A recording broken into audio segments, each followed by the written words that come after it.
Good morning, everyone. It's Stephanie Van Vark, and I am a small business owner. So we're back. We took about a week's breather, but we are back better than ever and ready to introduce SIPS Coffee Roasters. They are located in my beloved Overtown, historic Overtown, at the CIC Miami CIC Miami building. So without further ado, I'll introduce Gail Hamilton Azodo. How are you? Hi, Did I I say your am last doing name well. correctly? Yeah, Okay. Azoto. Thanks for joining me this morning. I'm very excited to be able to chat with you. Before we came on board, we were having a very robust conversation, so we'll really try to recreate a lot of that. Let me start by asking, who are you and what do you do? Well, I'm Gail Hamilton Azoto. I am one of the owners, the other being my husband, of SIPS Coffee Roasters. And that's primarily what I do. We are located in the 1951 Northwest 7th Avenue building, the Converge Miami building on the bottom floor.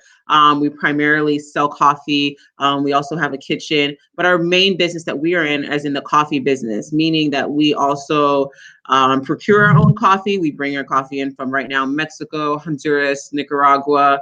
And we roast our coffee here and then we sell it. So when you come to our restaurant, we are not buying coffee from another vendor or whatnot. So we are officially, I believe, in Miami at least, the only African American Black coffee roasters and retailers. And in South Florida, I believe we're the only ones. And I think in the state, there's probably one other. But we really fit a large market, which is the coffee market, but within it, it's just us. It's my husband and I, and Okay. grown the business in the past year and really focusing on that. And so that's primarily what I do. Okay. So, as I mentioned, you were located in CIC Miami, which is it was initially designed to be a life science building in the Overtown area, right at the corner of where the Overtown boundaries fall, Yeah. even though they're trying to rezone it. Yeah. But it then turned into a co-working space. There's some retail, as you mentioned, on the first floor. What made you decide that location? What was it that attracted you to go there?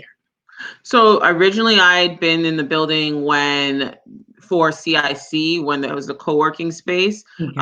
And so I'd been like a person that would go to like Venture Cafe on Thursdays and whatnot, and became familiar with the building management and the people who own the building. And this was back in 2016.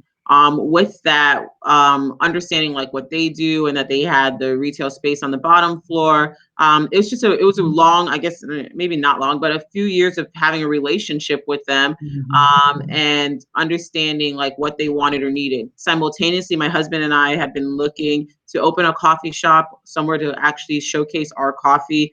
And at the time, we had looked in places inside and outside of Miami. I went to University of Florida for undergrad. So we had looked in Gainesville, which was a place that I enjoyed, and smaller town, easier, less barriers in like opening something, whereas Miami is really either expensive or overly saturated. Mm-hmm. So at the time we were looking there, and then the space came up on the bottom floor of that building because a restaurant that was there had closed down for some while, and they were looking to put another restaurant in. So I remember became that. aware of that, and given the relationship I had with understanding who owned the building and who managed the building, I sent an email, like, hey, this is what I'm looking to do.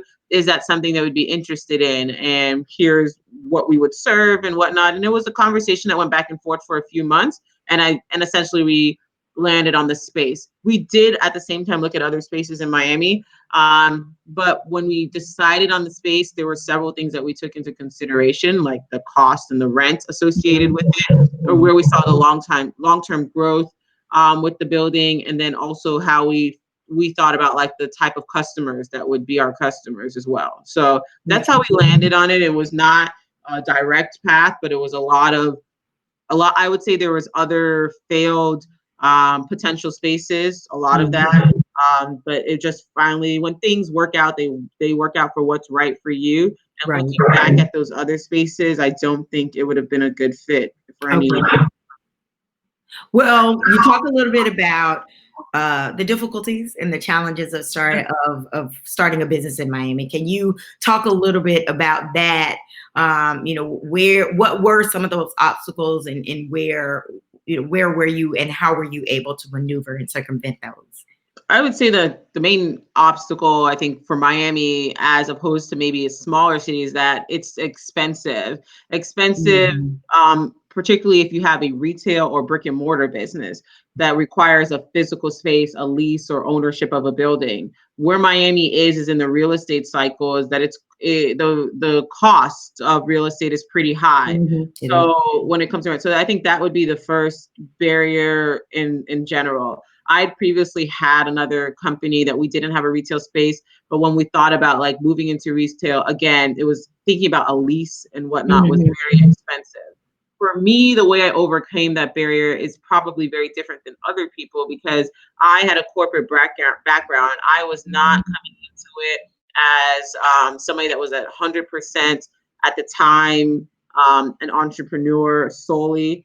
My husband also has a full-time job. And so the way we did it as a two-phase, like while we work and make dollars, we will be able to invest in having a retail Mhm. location.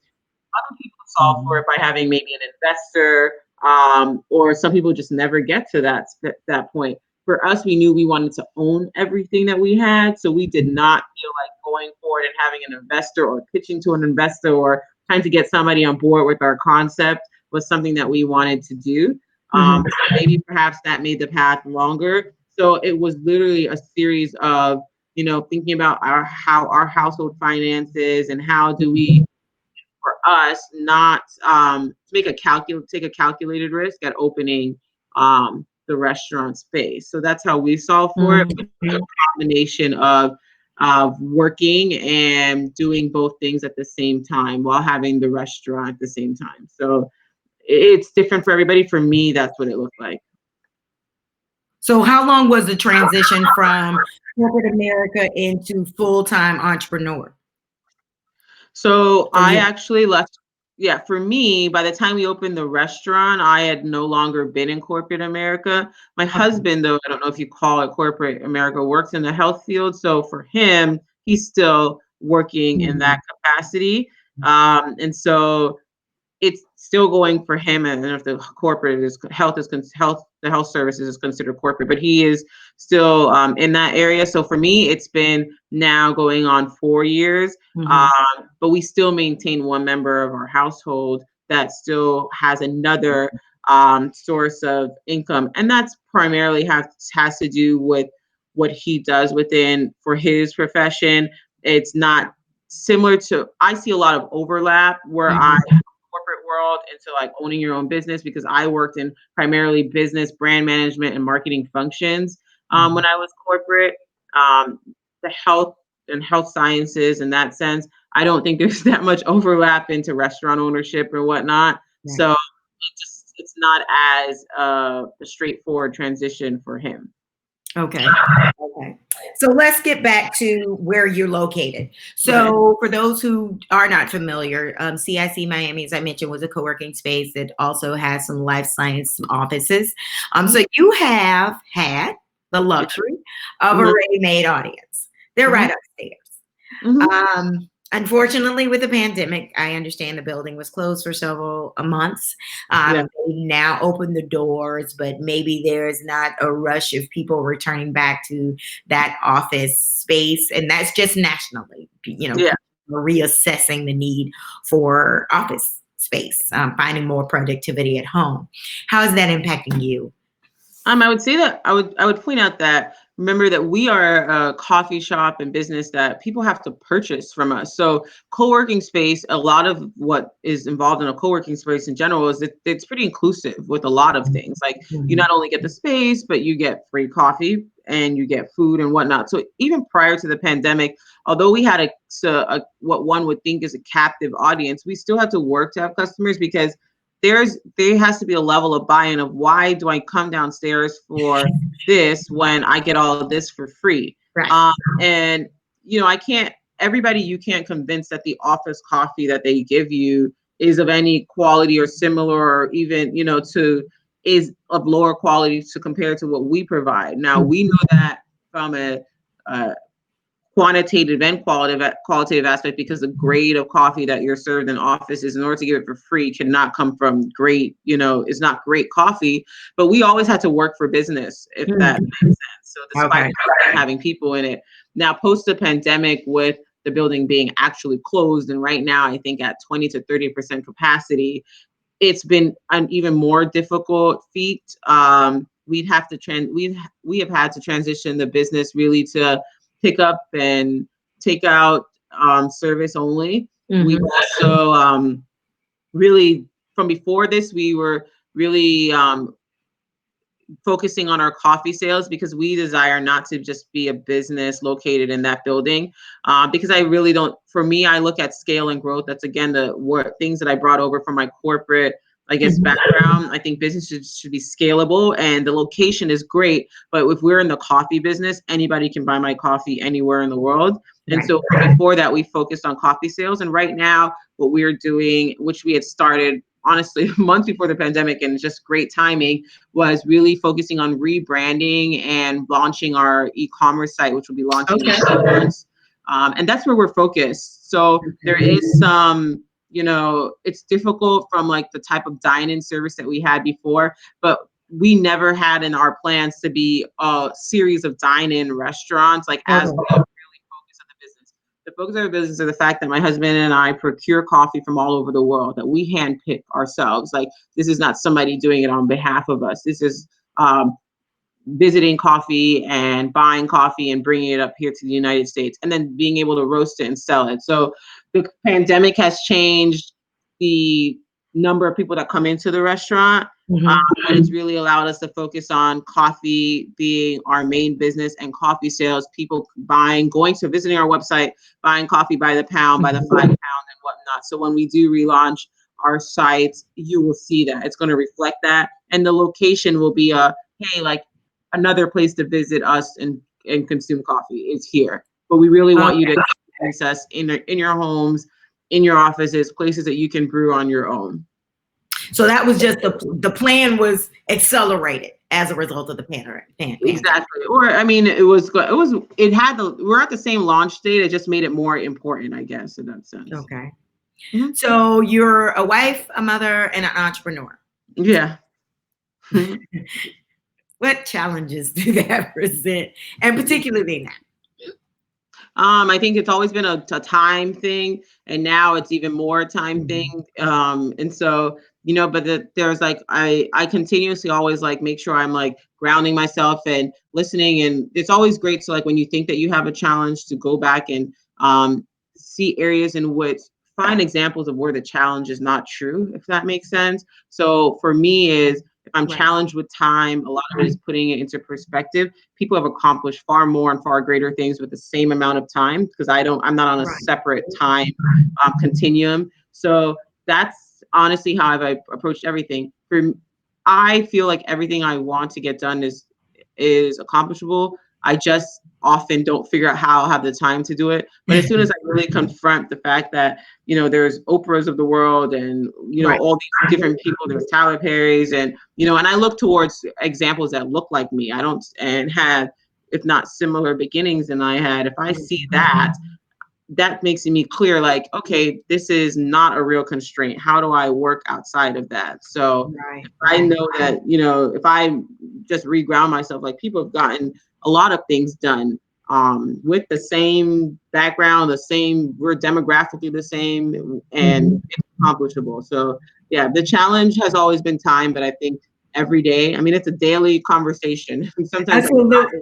Yeah, that's an hourly conversation. Where do I have time to do this and the other? But it's focusing back down, okay, well, these people are doing this, and the other. There's the same 8 a.m. available for them that is available for you. So that's one of my struggles right now too. I'm looking at how to manage time. There are all these different methods that people have out there, and I'll try them and go, that's not working.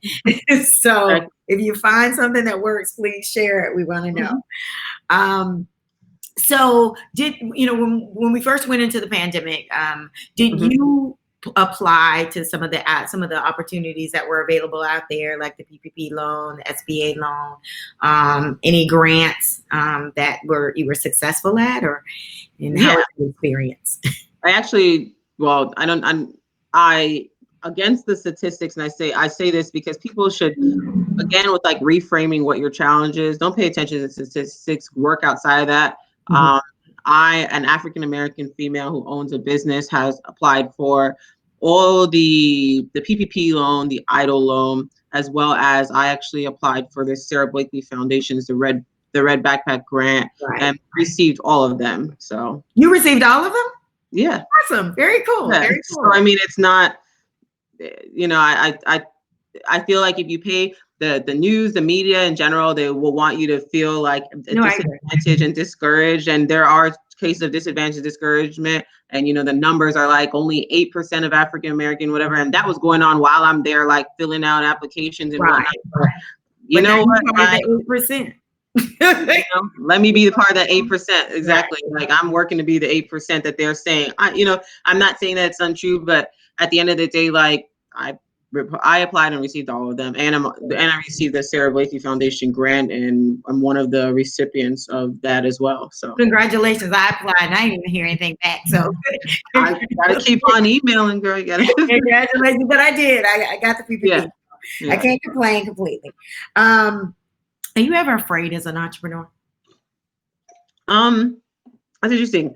I don't think I'm ever afraid. I think I'm anxious, and maybe being anxious about something may be an offshoot of fear. But I'm not afraid. I think that everything for me has been years of practicing mindset, and I think fear is something that is a limiting factor, and it limits you are limited by fear. So for me, working outside of the mindset of I'm afraid of this and the other. Sure, things make me nervous or anxious, but I still go forward and do them. So I don't think that necessarily is afraid. I feel nervous about things. I feel anxious about things. I feel weary about things, but I still dive, head in with them, because I figure at the end of the day, the worst case scenario is no, and it's not going to happen.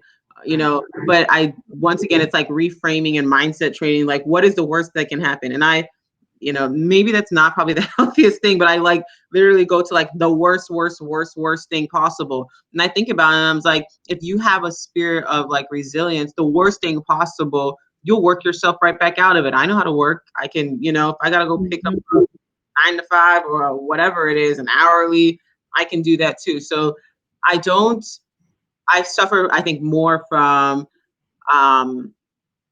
anxiousness about what the results is going to be. Maybe I'm nervous, but as far as being scared to do something, I've never been scared to approach things. It doesn't mean it doesn't cause me emotional, turmoil sometimes while I'm waiting for an answer, but the fear of actually doing it, I don't really experience, I guess, in that sense. Well, I know you left corporate America and now you're an entrepreneur. Can you imagine, do you feel like being an entrepreneur is exactly where you're supposed to be? Maybe at this particular time, do you feel like this was your true calling? Why do this? Yeah, I mean, wake up every day. Yeah, it's not easier. I would say that the first thing, and I don't know if I thought it was going to be easier, but it's definitely not easier. But it poses its own form of challenges, but it provides me some level of flexibility, I guess, because I report to myself. But at the same time, you have more well, this is my stuff, so I don't want to mess it up. But this is exactly where I am supposed to be. I would not see myself working in corporate America. While I was working there, I mean, I was always doing math for everywhere I worked. I'm like, well, this is how much this company brings in, and this is how much I get paid. So I was always doing math well, somebody's benefiting from this higher top number. It's not me. So I could never see myself long-term, never getting to that top number. And there's only so many paces you could get to. As I saw things in corporate America, there's only one CEO, and that's it. You gotta put off a lot of people to get there.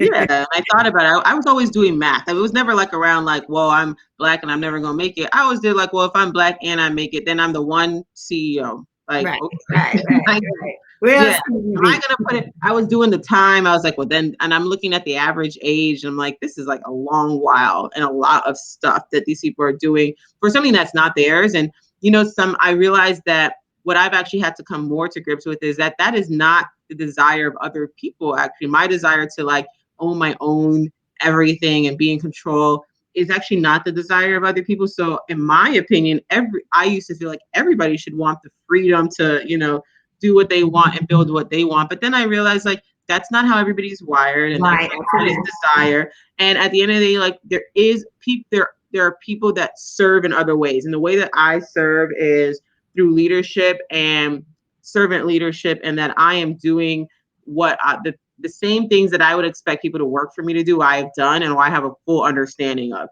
Other people serve by working under people and accomplishing what that person's goals are, and that's actually okay. So I saw myself always in some form of service, but through leadership, and not serving to accomplish somebody else's goals. Like always working on my own goals and serving the people who work for me to help me accomplish my own goals. and so what is that, or you advise those who are thinking about getting into the entrepreneurship space? What is that checklist you think they should check off to really sort of have that come to Jesus moment about, is this a good move, or should I really think through this action? For me, I would say, like, for me in particular, in the past, when I've done talks about like what it is to be an entrepreneur and whatnot, and understanding everybody's situation is different, Mhm. I feel like people should take calculated risks, and not be afraid to work. I think you must be able to, at the end of the day, the ones that survive and can reinvent and continue on are going to work to get there. That means when things don't work out, you continue on. So the first thing I always tell people is like, there's a lot of glorified stories about people who just quit everything and, they just went into it full head and they were just, full on and all of that stuff. That may be great for them. I typically do not advise people to do that. I feel like, yeah, not a good look. it's not. And for me, and I don't Agree. advise people to do that. Now, for the ones that do that and they accomplish that, that's great. But I could not advise someone to do that. My main advice is always like, one, get your mindset ready that you are ready to work. Make sure that you understand like the transition point. And I don't think there's a checklist of like when you give up. If this is what if you're planning to have a checklist to give up, then therefore you're not planning to be what you're going to do. I think that's just what it is. You're not going to give up, and you're going to work on everything at the same time until it makes sense to transition. And then you're doing one thing 2/3 and another thing 1/3 until you can fully let go. And if that means you need to understand, I think about things from a practical standpoint, the true cost of what you're going into, the true returns on what you're going to, and your lifestyle. Evaluate your lifestyle. How much of that do you need to pare down? That's what you check off. Like, what are the necessary items you need to have, and what is unnecessary? How to getting rid of the unnecessary, accelerate your goals. And then aligning to what your goals is and setting realistic but stretch goals for what you're working on. But I never think, in my opinion, people should think of like an end of when they end what they're going to get, like what they're working towards. Maybe things transition and look differently, but if you're working towards something that you truly say is like your passion or what you want to get done, just by quitting it or having a goal of like, this is when I'll quit, that you're going to always be, that option will be available to you. So there'll always be an easier way to do that. Like, well, I'm just going to not do it anymore. So. Okay. So I feel like you are, just in talking to you, you're sort of a serial entrepreneur. SIPS is sort of, I guess, an entry level into the serial entrepreneurship world.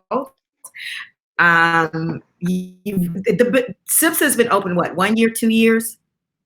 1 year, but I owned several businesses before I'm sorry. SIPS. Okay. Yeah, So how long did you yes, say it was in operation? Go ahead. SIPS opened July of 2019. Okay, so that was last year. So, but you have some other things in the work. Are you prepared to talk about those new ventures? I mean, I can lightly talk about some of the stuff. Like, we're always, from a the entrepreneurship standpoint, like I'm always looking at other businesses that I don't desire to be the owner of, but also to take a passive investment in. I've worked on some projects with the CRA and working on a project right now with one of the CRAs in the north part of Miami, where we're looking at bringing staple and perishable foods into that neighborhood, where SIPS would spearhead being one of like the locations that people can come in and get coffee and food and whatnot, but also bring along other food like vendors to the space. So those are some of the stuff I'm looking at. Um, Outside of that, I adjunct. I'm an adjunct professor at FIU. So there's always stuff going. While in that role, I write my own coursework. So everything in that sense that I produce is myself, on like, so people can understand the process as it looks like for real. So they're practicum courses. So I spend a lot of time, everything is around the same thing. It's around personal development and success. If that's the theme of everything that I work on. So whether it be SIPS, it's my personal development and success in the coffee industry as an African-American couple in specialty coffee, particularly that go to the locations the coffee comes from. They're traveling, they're having relationship with farmers in third world countries that help drive their income and their personal success by selling in the United States. Whether I'm teaching, that is also like the success of my students. I teach practicum courses on entrepreneurship and ownership, how to get to that, and like projects that we work with with the CRA about bringing perishable and staple foods into neighborhoods that did not have access to food. People don't realize how much food and having access to food is important for the success of individuals in that neighborhood, how much development is important to the success of people in that neighborhood. So for me, like if my common life goal is really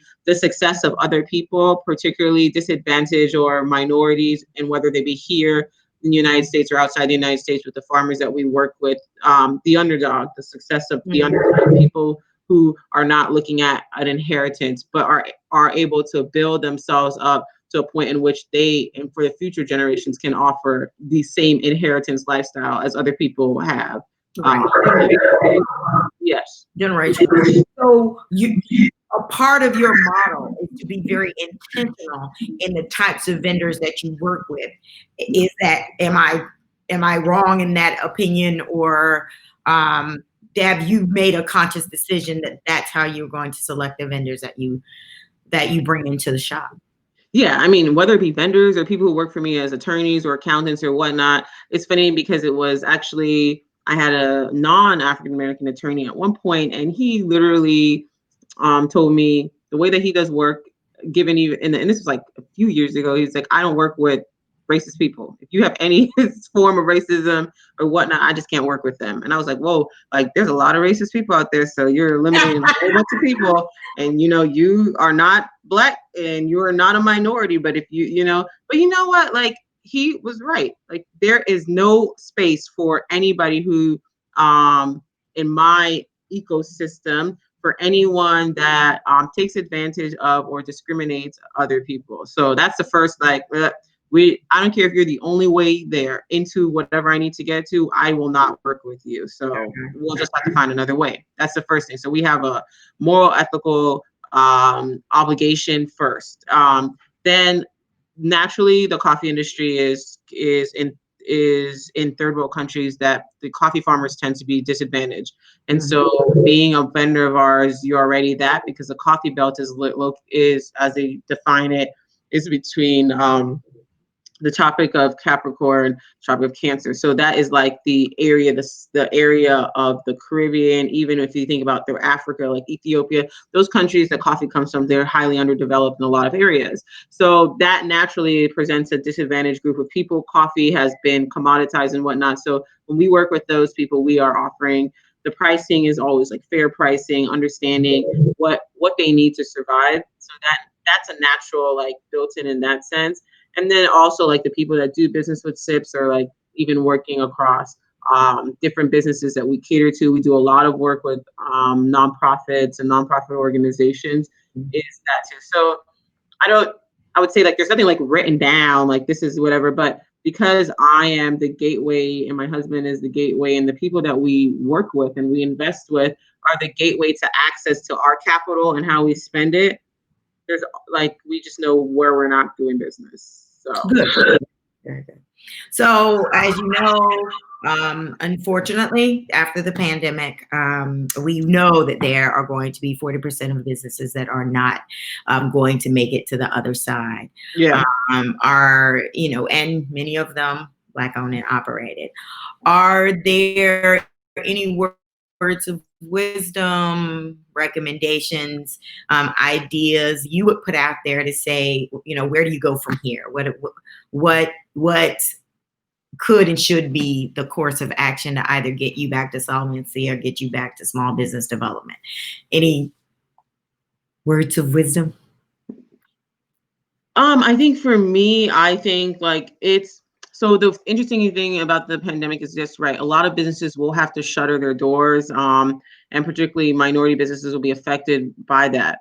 But it's really like, when we're going back to like how our business was affected, you really need to think about what business you're in and how can you offer that on a different platform. If we were still like waiting for the people to come in the doors of even SIPS, we would be like closed right now. But we have been transitioned over to really looking at like e-commerce and online sales and whatnot. So that's actually, we are in that same So staying position. nimble. Yeah, we're in the same position of like, well, how do you make sure you stay open? And that is really thinking about what platforms can your business exist. And the same thing I advise for people in their personal life, like get real, take personal inventory of like the numbers and have conversations with the people that you are actually like doing business with already. If you need to cut some things out, then you cut those things out, right? If you need to have conversations with your landlord or whatnot, you negotiate the leases with them. That's something I think a lot of African American businesses don't think about, that there is no hard and fast rule for coronavirus. So, because it's never existed before. So you start from scratch. Yeah, let's come on now. Like, there's no rule for coronavirus. Like, that's just not a thing. So you come up with what rules make sense for you. Write down all your expenses, figure out where you need to cut, who you need to have a conversation with, and tell them what you can do now while the business is growing, because will be built back. Because at the end of the day, everybody is in this position. This is not a Black virus or a white virus or a Hispanic virus or anything. This is the coronavirus, and everybody is in a position. So if they're not willing to work with you, then you also know what type of management or landlord or vendor or all that stuff you had from the beginning. And so that's something to evaluate too. I say this in general, even as I'm like working with people who own other businesses or thinking about my vendors. The coronavirus allowed people to pause, and then now we're back. You got to see like who you're going to start doing business with again and whatnot.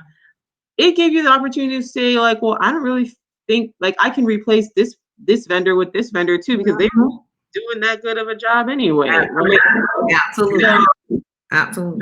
Really think about that, right? Do you need to bring back all those services in the first place? Do you even really need your store that you say you need? Can you buy your stuff online at this point? Like, so I think you just really people have to be comfortable with letting certain things go so that other things can grow. So my advice is really to think about what you need to cut out, what you may not need, and recognize that on the other side, the people that you may feel indebted to are also doing the same thing. So it's gonna hurt a little bit. There's gonna be pain. There will be some losses, but you just gotta, if you have calculated losses, and that's something that you're just you'll hurt through. Give yourself the time to feel bad about it or the pain of it, but just keep on going after. So I'll ask you one last question before I ask where we can find you. As a professor, what is probably the one practical point you want to get across to your students about how to not only survive as an entrepreneur, but thrive as an entrepreneur? What's the statement, concept that's going to drive it home? I think the one that I said before, make sure no one can outwork you. So that's just it. Everybody, there's going to be more intelligent people than you or not, but it's the ones that can work and get it done. So make sure if no one can outwork you in your area, then you'll be fine. Okay. Well, thank you so much for agreeing to sit and chat with us. This has been a wonderful and educational experience for me. I'm ready. You're motivated now. I got to go work. But before we go, can you tell us how to get in touch with you and where we can find SIPS? You can find SIPS, first of all, like I said, at 1951 Northwest 7th Avenue on the corner of 20th Street and Northwest 7th Avenue at the newly rebranded Converge Miami building. We're on the first floor of the building in the Valley entry side. We also validate parking, and the building has parking there as well. You can email me at Gail, Gail, at SIPSeatery.com. So that's SIPS with an S, SIPS, Eatery, EATERY.com. If you'd like to get in contact with me. Okay. Thank you so much again. I'll be the first to say I've had coffee. It's excellent. So you definitely got to check that out. Thank you. I'll be talking to you soon. All right. Thanks so much. Bye. So thank you again, everyone, for joining us and tapping back into Talking Business. We'll keep the interviews coming. On Thursday, we will be interviewing Latoya Stirrup, who has a line of hair products. Melije? I think I'm saying that wrong, and I'm sure she's going to correct me on Thursday. But at any rate, really tune in. We definitely want to make sure we are continuing to share all of the excitement that is going around entrepreneurship, even during the pandemic. The excitement of being able to pivot and shift and stay nimble, and most importantly, stay open. So we'll see you on Thursday at 4 o'clock, by the way. That will be in partnership with Venture Cafe, that particular segment, because we will be showcasing this to several of the people that participate in the Venture Cafe at Thursday gatherings. So please join us, 4 o'clock on Thursday, with Latoya Stirrup. Thank you, and have a great day.